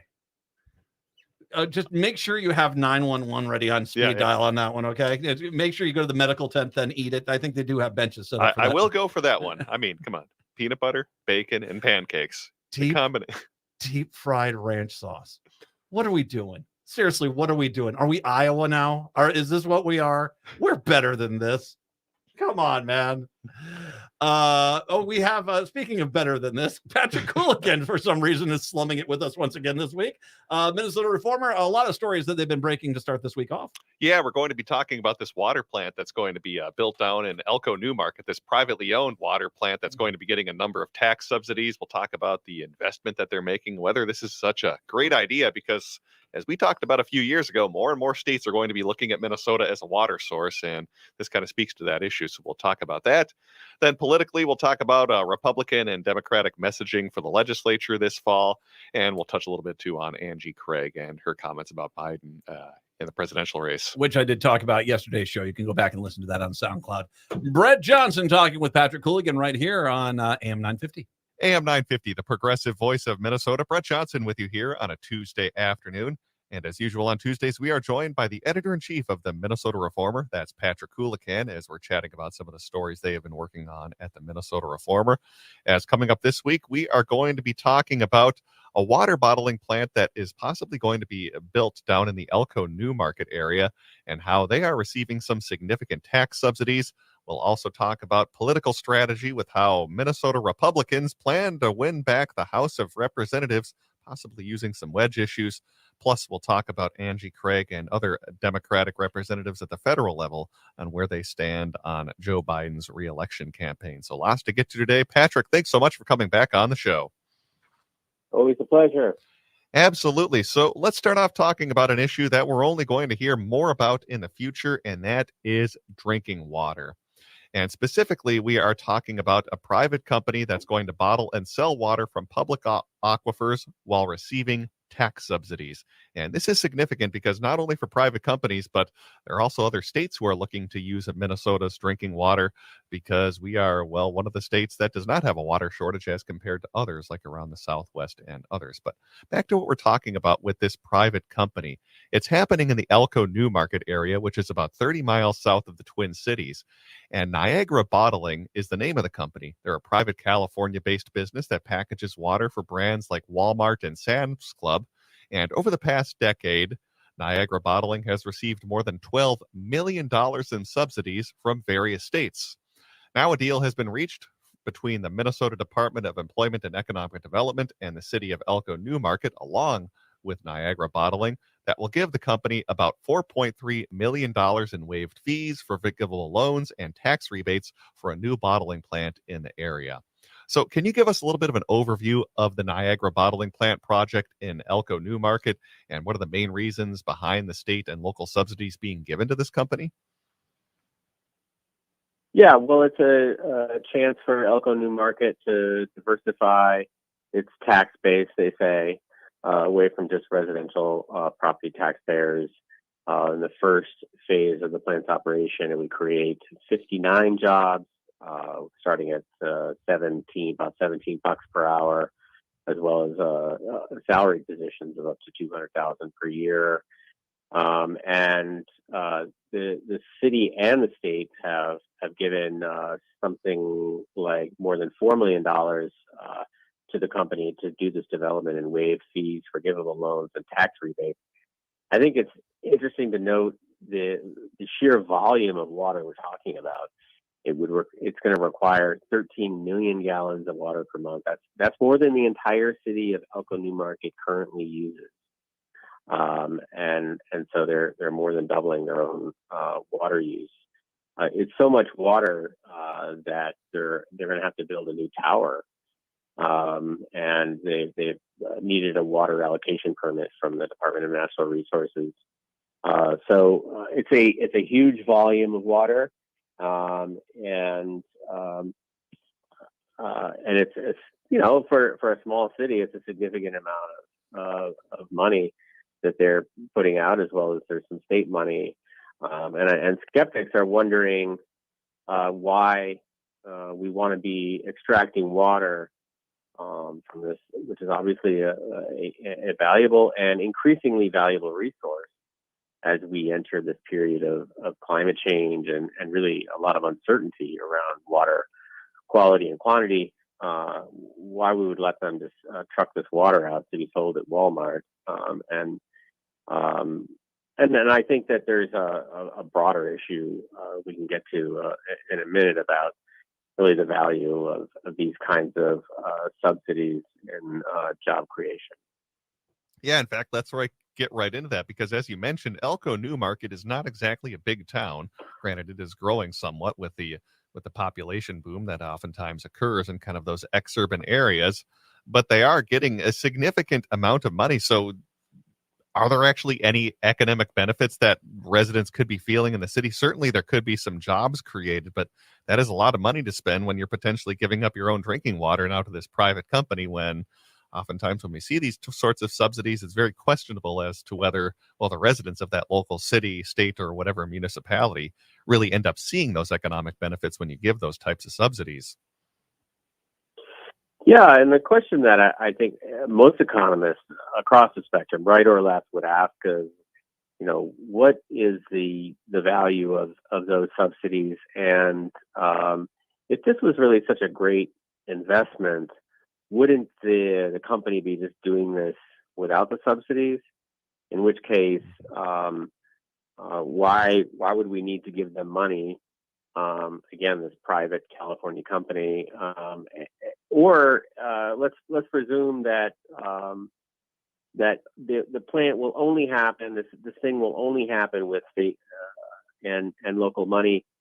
In that case, the business ought to be so essential to our well-being that it is worthy of this kind of subsidy. And as far as I'm concerned, bottled water is not only not essential to our well-being, it's actually detrimental. It's really exploded the use of plastics, which of course we're really now grappling with worldwide,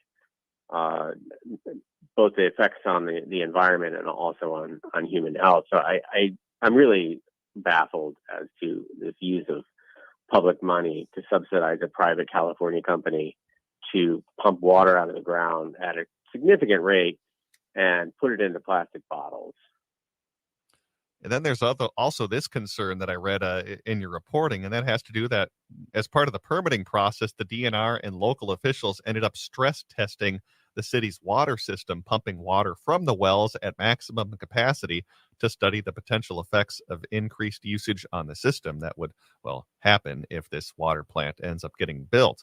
So during the tests, though, some residents reported cloudy water and increased, I'm going to not be able to pronounce the word. Manganese. Manganese. Thank you for bailing me out on that one. Yeah, they tested some higher levels on these. And I guess my question would be, wouldn't this be a problem that the DNR would be flagging, saying this might not be such a great project? Because I would be very concerned if I'm a local resident and they perform this test and all of a sudden we're seeing cloudy water, because that's something that would obviously happen on a permanent basis, potentially, if this plant gets built. sure. I mean, water quality is absolutely essential to human health. We're becoming much more familiar with that in recent decades and really years, just the last few years. And so I would certainly be concerned about the impact of this plant on my water quality if I were living there. And again, for what? 59 jobs. It's okay. Jobs are very important, but this is a subsidy for a private water company based in California. They are messing with a extremely important and fragile resource so that they can bottle the water and sell it at Walmart. And the other question I have for this goes to what I oftentimes see when we talk about the mining issue in Northeast Minnesota. Yeah, jobs are going to be coming to the state, but my question would be, how many of these jobs are going to be permanent, and what guarantee do we have that these are going to be local workers that are going to be hired by this company? Because at least as I'm reading through, those are questions that haven't necessarily been answered yet by Niagara Bottling. Niagara Bottling did not respond to written questions sent by our reporter, Matthew McNeil, who, by the way, I really want to give a shout out to on this. This is a really well-reported story by one of our really excellent reporters for the Reformer, Madison McVan. So yeah, they didn't answer questions. There are conditions on the forgivable loans. So the loans will only be forgiven if they meet employment and capital targets. But yeah, I mean, we often give these subsidies, and payoff is often not what we were told it was going to be. We can read more about that great reporting that Madison did that we're talking about over at minnesotareformer.com, minnesotareformer.com. Check that out about these public or these private subsidies that are going to be given to Niagara Bottling potentially in Elko Newmarket, again at minnesotareformer.com.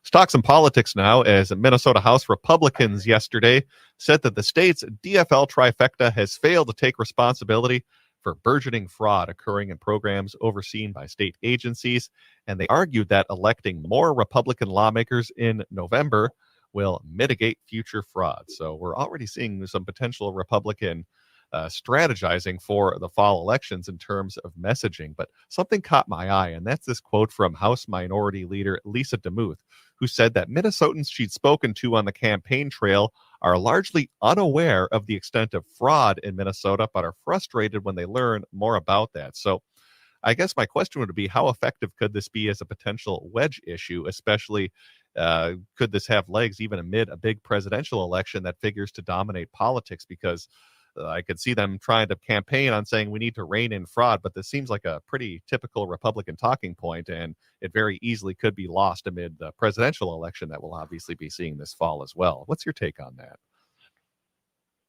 Yeah, I thought that was a sort of amusing concession that she made, or acknowledgement that people don't seem to be aware of this. Which for those of us in the news business might be surprising.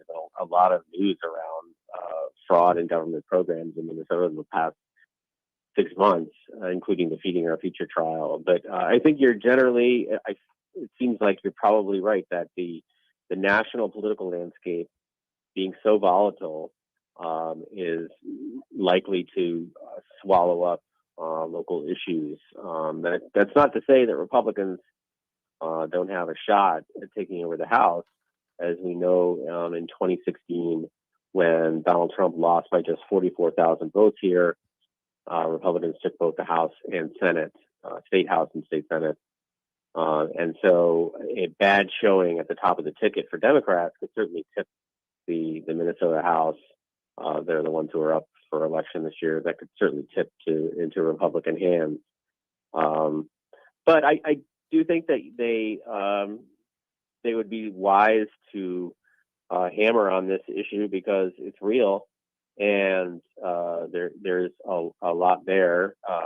And if they can get it across to voters, either with money or more stories in the media, and really capitalize on it, that certainly helps them, I think, at least on the margin.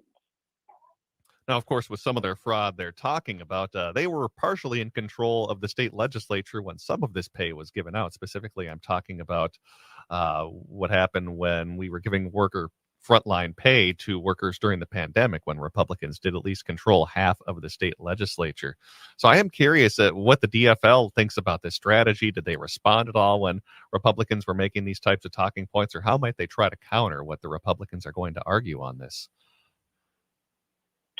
Well, the governor's office said, look, the Feeding Our Future, the accused there there are 70 who have faced charges.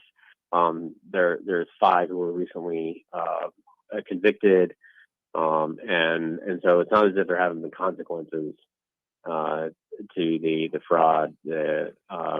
And they'll continue to be better stewards of the state's money and be looking out for fraud and abusive programs. But it's a hard issue for them because of the Feeding Our Future and another number of other instances where it does appear that the state of Minnesota has been defrauded. The people's money has disappeared. Sometimes a story is bad for you, and there's not much you can respond with, especially when you control all the levers of government. And finally, want to talk about one more political topic with you, and that has to do, of course, with President Joe Biden and whether he will end up stepping aside his re-election campaign, of course, for the presidency. And I want to specifically talk about how our Minnesota Congress people, at least DFLers, have been tackling this issue as to whether Biden should stay in the race. Two of them have already come out and publicly made their positions known, with Angie Craig, the representative from the 2nd District in the South Metro, saying that Joe Biden should step aside. Meanwhile, we have Ilhan Omar from the 5th Congressional District, which includes Minneapolis and parts of the West Metro, saying that she is going to continue backing Biden. So I'm curious what your take on this is, Patrick, because I wonder if what they could be saying in private versus public, there could be some differences, or if you get a sense hearing from any of our elected DFLers on what their positions are as to whether Biden should stay in the race. Well, Congresswoman Angie Craig has always shown a tendency toward being kind of half step ahead of where she needs to be politically, where she thinks she needs to be based on the contours of her district. She just seems to have a pretty good read on her district because she's been running these close races since 2016. And so if you remember in 2021, much to the anger and disappointment of anti-police activists in Minneapolis, she came out against the the initiative that would have put management of the department into the hands of city council. And despite that anger and disappointment from some of the progressive activists in Minneapolis, you saw other Democratic elected officials follow her, and I think that again here, she feels like she has the pulse of her district, and so she's getting out in front of this. Now, and I don't mean to question the sincerity of her statement, but it just so happens that her belief in this instance probably matches the district well. And so I think that was her strategy, again, to get out in front of it. Other Democrats their districts are different. They're hearing different things from their constituents. And I think that's worth noting here, that there's a lot of Democratic rank and file voters who are saying, well, we had a primary. We did this. We voted for him. He's our candidate. And we don't like the idea of a bunch of elites, which is the word that Biden himself used Monday, just kind of taking the nomination process from the voters. And, now all of a sudden we're going to do a smoke-filled room at the convention in Chicago and decide who the nominee is. So it's a chaotic and volatile and terrible situation for Democrats right now as they try to figure out what to do here. Yeah, we'll have to see as time develops if more end up speaking out either in favor or at least in favor or thinking that he should end up dropping out either way on that issue. So far we've heard from Omar and Craig, but have not heard anything yet, at least from the Betty McCollum camp, on where she stands on that issue. But we are going to have to wrap things up for today. We have been speaking with Patrick Houlihan. He is the editor-in-chief of the Minnesota Reformer. Again, make sure you give them a follow over at minnesotareformer.com for the great reporting they do. Again, minnesotareformer.com. Patrick, as always, thanks for coming on the show today. Always a pleasure. All right, let's take a break and turn things back over to Matt McNeil on AM 950.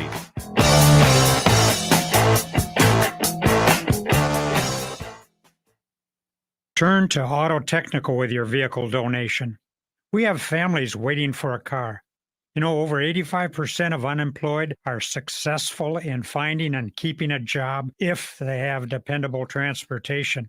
A car plus a job equals a life changed. 612-919-5526. We have families waiting for a car.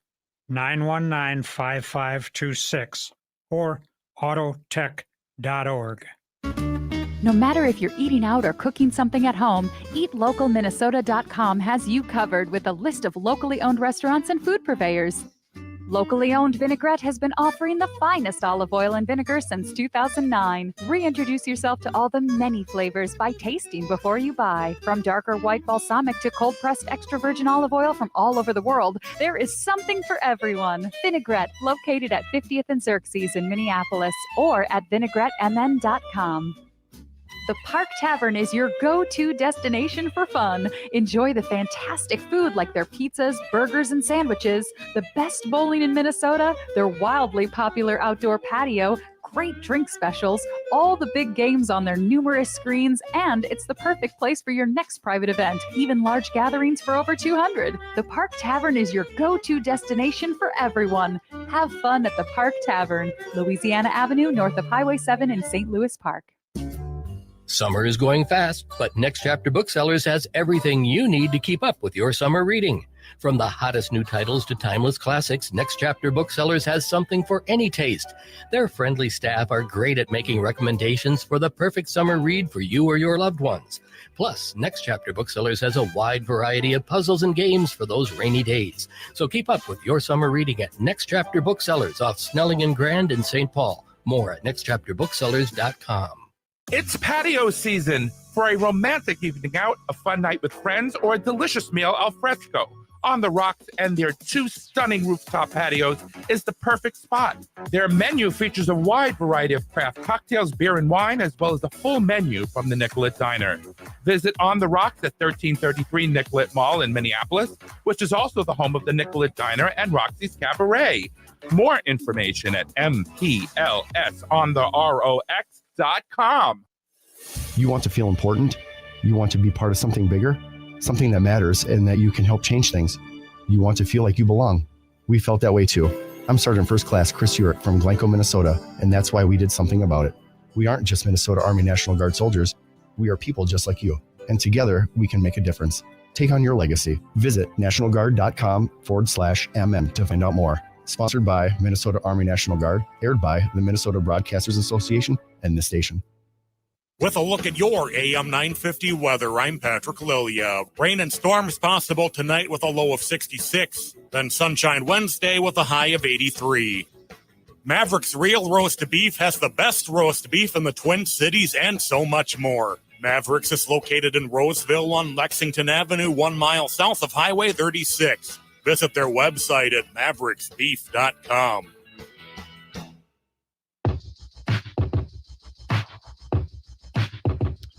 Man, I spent the entire time looking at the rest of these foods. Blazing Greek bites, deep fried bites made from a blend of chickpeas, tomato, roasted red pepper, scallions, and cayenne pepper, served with a side of roasted red pepper hummus. You know one thing about Matt McNeil, I love it Greek. Sorry.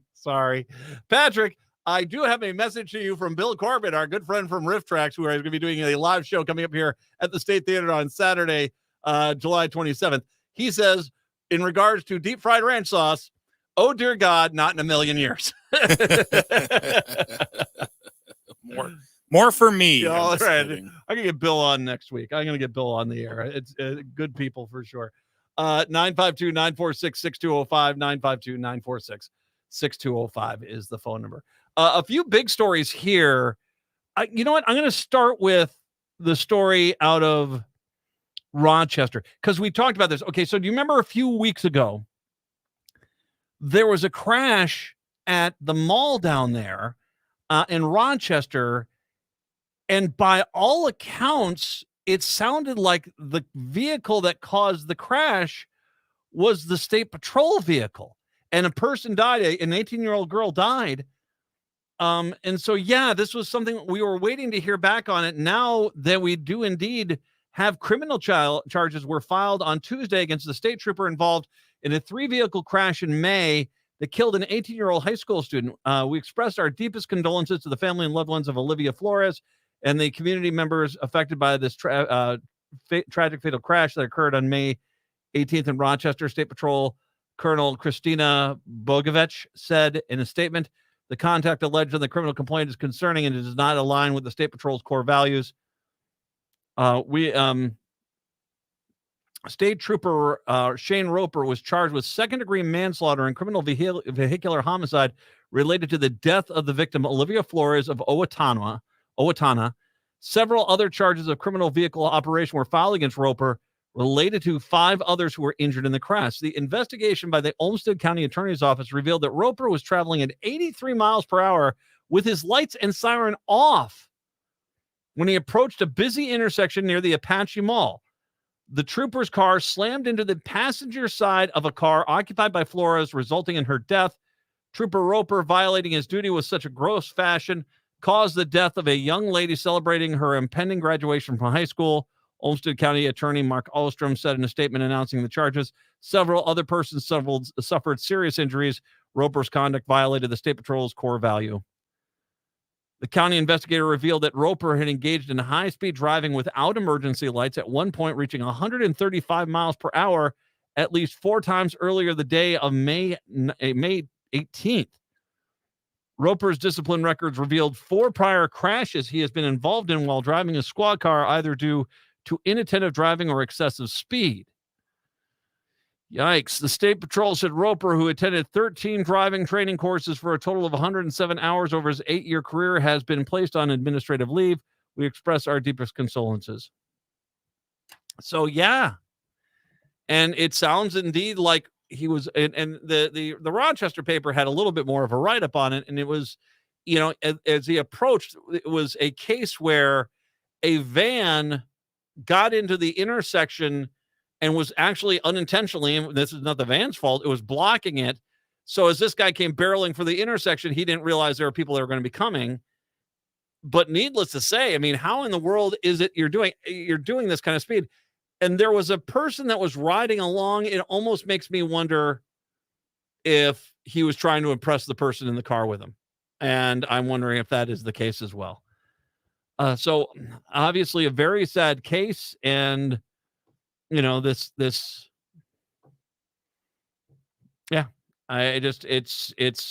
glad to see that there is some charges being filed here.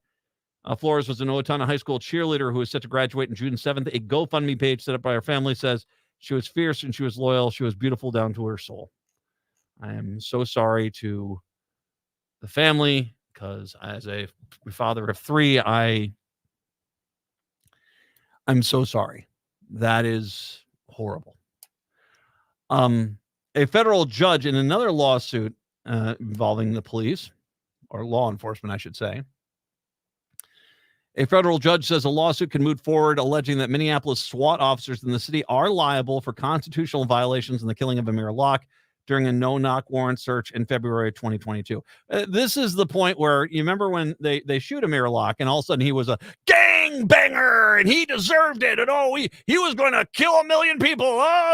They say all these. Now all of a sudden it comes down to the court case, and all of a sudden those same people who are saying good police work at the time, funny story, they're pretty quiet now when the city is going to be on the hook for millions and millions of dollars.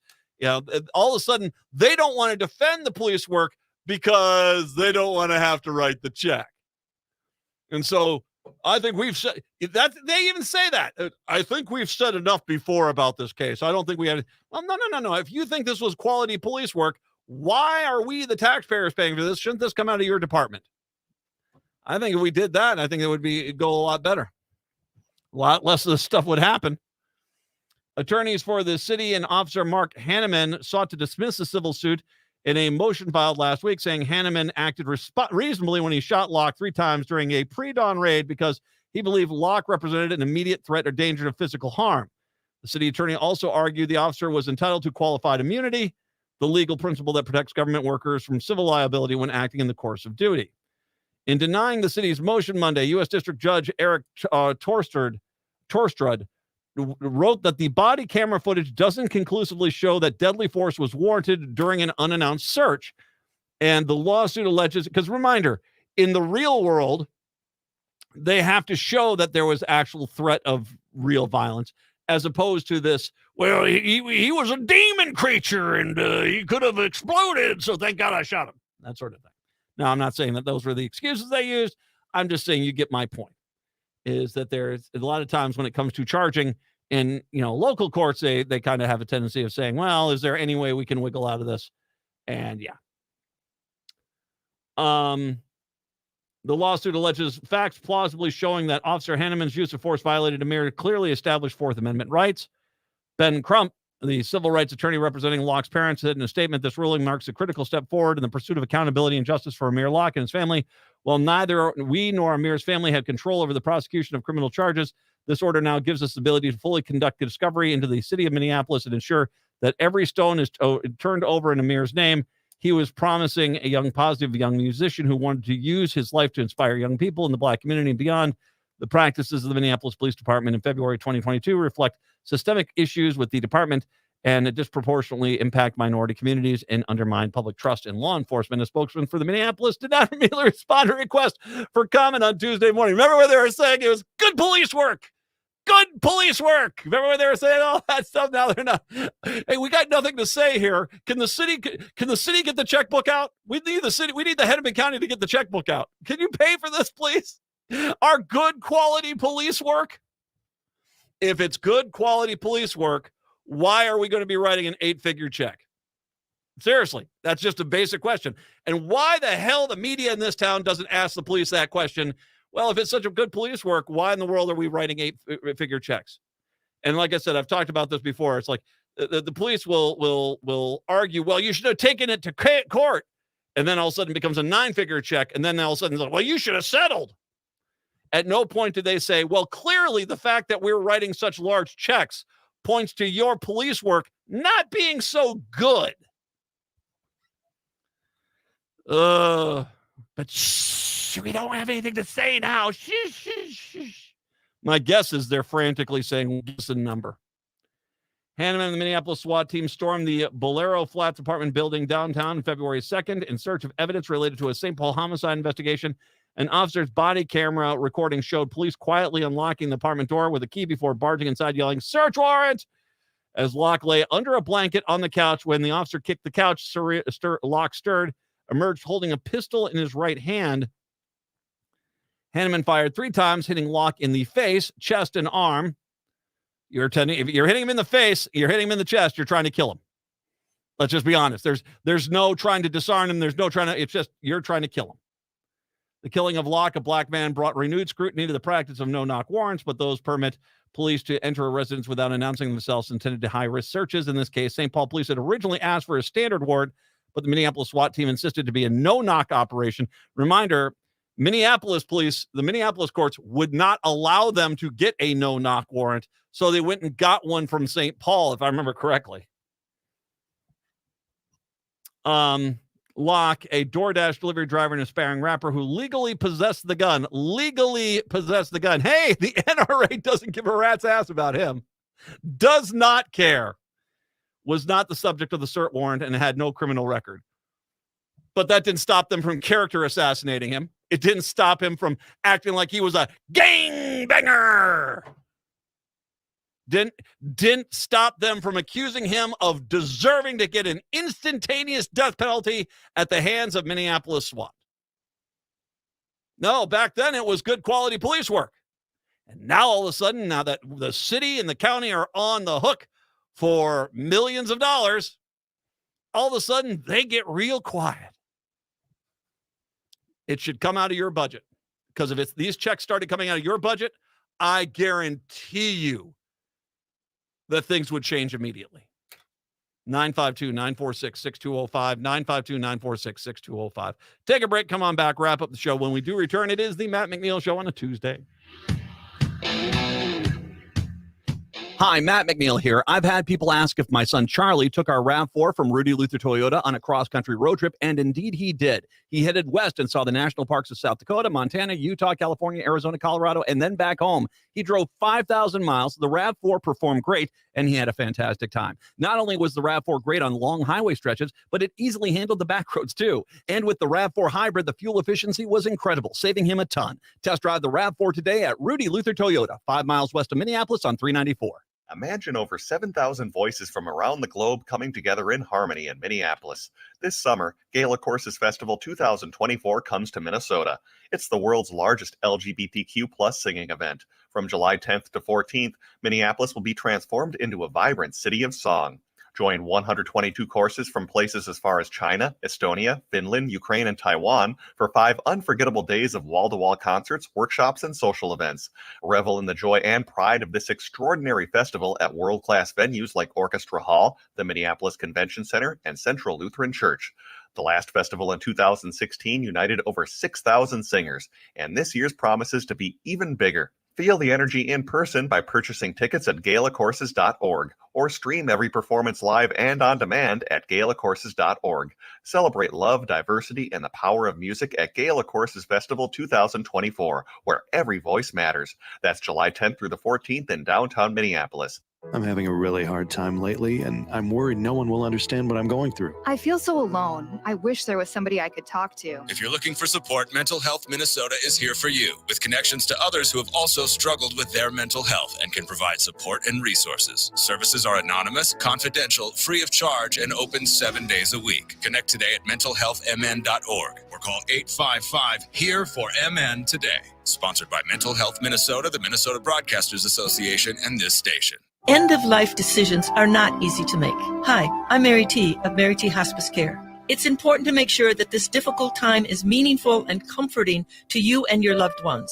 Our hospice team provides an individualized program of physical, emotional, spiritual, and practical care so your loved one is comfortable and not in pain. At Mary T. Hospice, we understand that choosing the right hospice care provider can be overwhelming, but we're here to assist you. Learn more today at marytinc.com.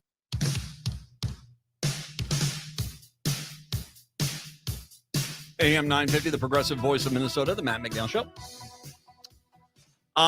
The sad case of, and this broke over the holiday weekend, the death of the Minnesota Vikings rookie, Kyrie Jackson, the cornerback that was drafted 108th overall in this year's NFL draft. Prosecutors say they will review evidence this week and are moving quickly and expeditiously towards deciding whether to charge the driver who had caused a 3-car crash in Maryland over the weekend that did kill the Minnesota Vikings rookie and 2 of his high school teammates. Jackson died in the wreck shortly after 3:10 a.m. Saturday in the Washington, D.C. suburb of Upper Marlboro. The State Patrol said also killed were fellow vehicle occupants Anthony A.J. Litton Jr. and Isaiah Hazel. The patrol said Hazel was driving the Dodge Charger with Jackson in the front seat and Litton in the back when the driver of Infiniti Q50 tried to change lanes on northbound Pennsylvania Avenue and sped past the Charger. The Q50, then driven by 23-year-old Corey Imani Klingman, struck the Charger and sent it sliding off the road, hitting tree stumps, according to the patrol. Klingman also hit a Chevy Impala, the patrol said. Neither Klingman nor her 2 passengers were hurt. The Impala's driver also escaped injury. The patrol said the investigators believe alcohol may be a contributing circumstance in the crash. Denise Douglas, a spokeswoman for the Prince George County State Attorney's Office, told the Star Tribune on Monday that prosecutors are definitely moving quickly and expeditiously towards deciding whether to charge Klingman in connection with her role in the crash, as early evidentiary review has been scheduled for this week. Court records show that Klingman has been cited twice since 2018 for speeding, including one instance where she was ticketed going 100 miles an hour in a 55 zone. You got to throw the book at this person. And I'm concerned when you describe the car, the Infiniti Q50. I'm wondering how much money does this family have, Klingman's family have, and will they fight it every step of the way? Jackson was a 4th-round pick in the Vikings in April. He arrived in Minnesota after an improbable journey in the NFL. He had quit football, was working at a grocery store and a Chipotle before returning to the sport. He eventually played 2 years at Alabama before finishing his college career with 1 season at Oregon. As you can imagine, I have zero, if alcohol was involved here, I have zero tolerance for it. A reminder, in December 8th of 2022, I was hit by a drunk driver on the way home from the radio station, and they broke my back. And it has been I still am in recovery in 2024, over a year and a half later.